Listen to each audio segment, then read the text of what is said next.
kawu Samba Ndiaye exactement démb Ousmane Sonko cax nañu mais xamuñu concrètement lan moo xew parce que à un moment donné gisaguñu la prise de fonction bu ki nga xam ne que moo di Samba Ndiaye entre autres alors enfin qu'est-ce qu'il en est réellement loo comprendre si propos yi nga xam ne tam Ousmane Sonko yëkki na ko si coow li nga xam ne tam xewoon na fi récemment. Peut-être on n'a qu'à demander Ousmane Sonko mu leeral.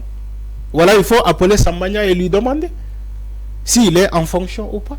L'on comprend. Non, comprendre ma dara surtout expression bo mo joxe rek bobu kessé. Ni que ils ont rectifié pas mal de nominations ak yenen ça va, ça y est, c'est fini. Mais est-ce qu'il a dit Samba Ndiaye wala yow fallu yow ya bëgg ne fal Samba Ndiaye? Non, non, quand Ousmane Sonko a dit, il n'a pas dit Samba Ndiaye. Mais pourquoi le nom de Samba Ndiaye?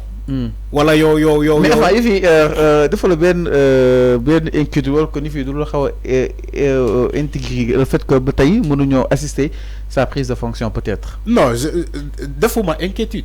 Il faut appeler Samba Ndiaye, il est là au Sénégal. Que pour xam journaliste loolu mooy liggéeyam. Si vous voulez savoir le cas de Samba Ndiaye, il faut l'appeler. Il faut faire des investigations pour xam l'état jëlul fonction wala ou bien il est en fonction. Tout simplement que ça fallu. Il ne faut pas dire que Ousmane Sonko wax na li cax nañu wala def na ni caxul kenn. Il a été clair et explicite. On ne menace pas un président de la République ci un décret de nomination. Tu peux commenter le décret de nomination mais pas menacer le président de la République. Ça ne se fait pas.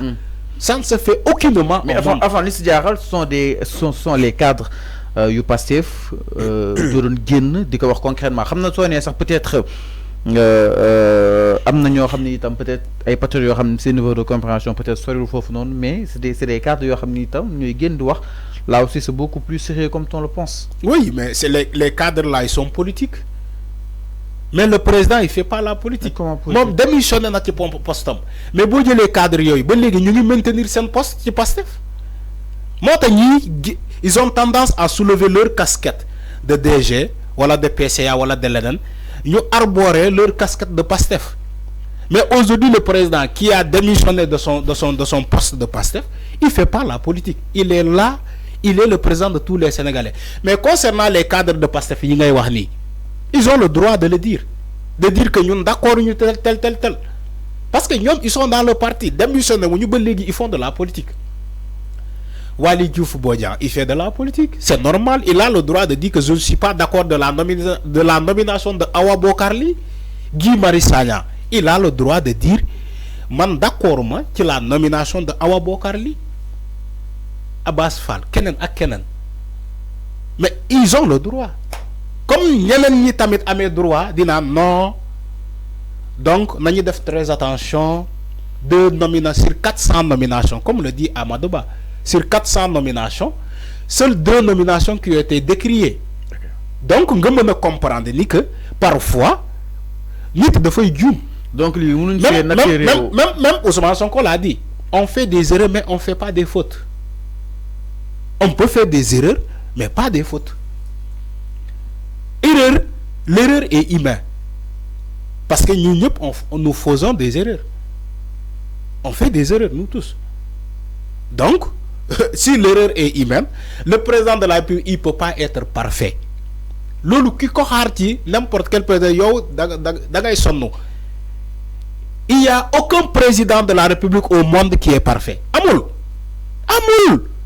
Même on dit Obama, Joe Biden, Poutine, John Fitzgerald Kennedy, aucun président au monde n'a été parfait. Donc le parti ne vole pas en éclat. Non, c'est pas un parti qui vole en éclat. Lolo, c'est des titrages. C'est pas. Ça existe dans tous les partis politiques. Surtout parti bouillon au pouvoir. Ça a toujours été comme ça. Nous, on se rappelle en 2012, le parti APR, la coalition Benno Bokk Yakaar, au pouvoir. Mais on s'est rappelé les querelles là. Non. Oui, mais le premier ministre, Abdoul Mbaye, il n'était pas un membre de APR. Nous, on est des journalistes, on se rappelle. Mais quand Macky Sall a nommé Abdoul Mbaye comme premier ministre, mais wa Benno Bokk Yakaar wala wa APR dañoo frustré wu. Dañu ne non. Il est technocrate, il n'est pas politicien. Ñun d'accord ñu ci la nomination de Abdoul Mbaye parce que c'est un banquier. se rappelle de ces nominations-là. Fallou, on était là. Mais ça existe dans tous les partis. Parce que le président de la République, quand même, c'est le président de tous les Sénégalais. Alors, à un moment donné... Mais même quand il a nommé Amadouba de Benno Bokk Yakaar, l'ancien premier ministre, mais les membres authentiques de APR, ils n'étaient pas d'accord. Ils n'étaient pas d'accord. Est-ce que APR Tasna, ils ont gagné toutes les élections qui ont perdu l'élection 2024. Mais à un moment donné, enfin, il y a parti peut-être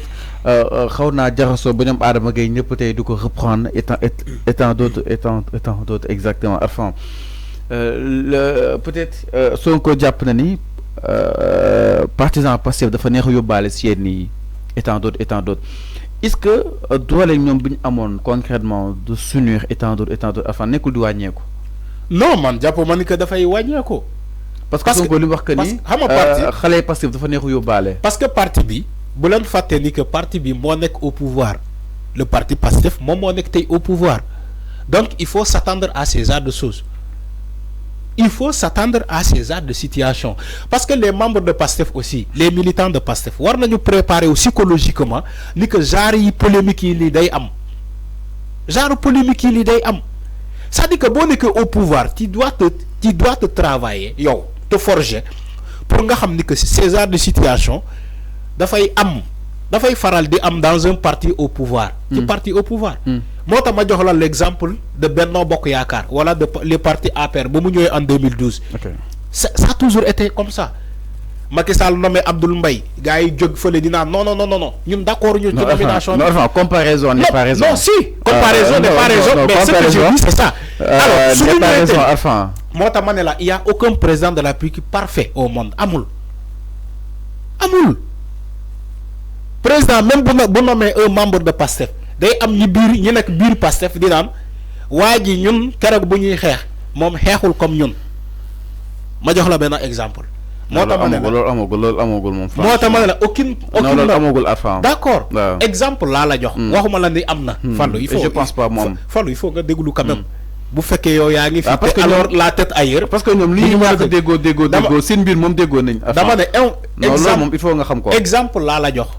Donc moo tax ma ne la le président ne peut pas être parfait mën na juum ci ay nomination mais aussi au fur et à mesure il faut corriger il faut rectifier ça pour que beneen nomination mu bañ a am polémique bu fekkee da nga nommé woon fii Samba Ndiaye mu am polémique nga nommé fii Awa Bokar lii taal bii nii mu am polémique war ngaa liggéey ba que beneen nomination buy ñëw mu bañ a am polémique comme mi. alors mi non exactement par rapport foofu laay waxee li nga xam ne que moo di mbir mi donc mbiru ki nga xam ne que moo di Samba Ndiaye Sonko xaw na see juñu nag ñuy jàpp ne ni Samba dem na ñuy jàpp ni démissionné na ñuy jàpp ni ba tey mi ngi li nga xam ne que moo di si fonction en tout cas lépp lu si mën a am rek ki nga xam ne que moo di Samba loolu war na ko daal leeral mu nekk une première intervention bi nga xam ni itam Ousmane Sonko jéem amoon na ko allant dans ce sens.